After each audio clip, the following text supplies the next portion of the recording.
Declaring that he's not a politician and only identifies as a businessman, Robert Badal says his future in politics will depend on what confronts the group of young politicians he leads under the Change Guyana political party.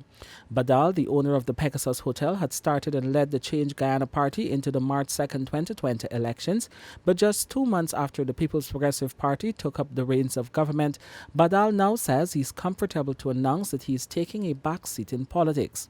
Badal explained that his short stint in politics as a presidential candidate was geared towards challenging what he said was a failure of leadership by successive governments.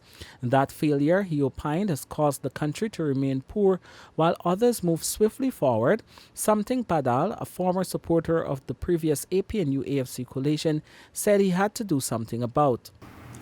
I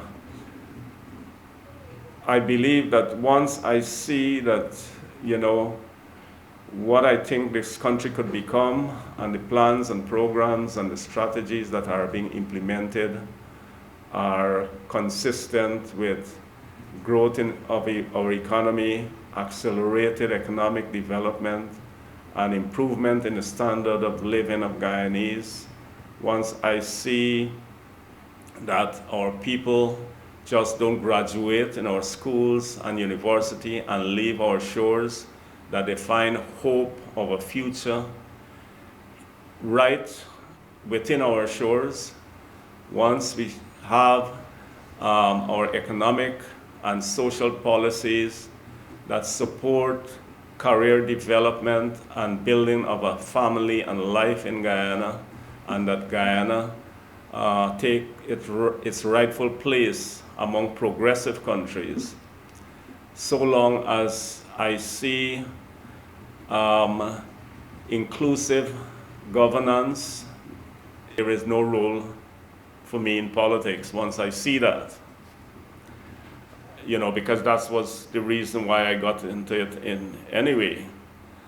The businessman said there is some cause for optimism since the swearing-in of President Irfan Ali. He singled out the pace at which the budget was presented, describing it as admirable.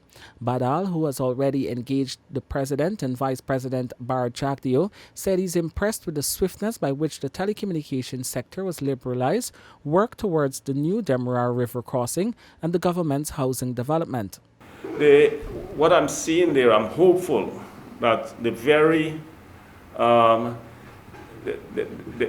policies that I had changed Guyana and myself Nigel and all of us have articulated during that period, that short stint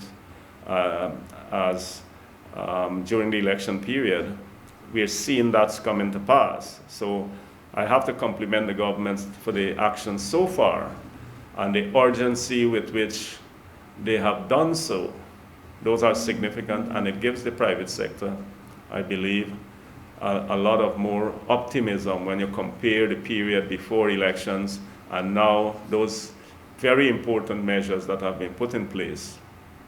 I think I feel, number one, optimistic and hopeful, and I think it will bring about a lot of economic benefits to this country. But while Badal may be impressed now, he says he stands ready to challenge any government that does not work in the interests of the Guyanese people. Badal's Change Guyana party secured 1,955 votes countrywide and a single seat in the Region 4 Regional Democratic Council. He said it is still early days to decide now whether the party will participate in local government elections or even the next general elections. Kurt Campbell, Newsroom.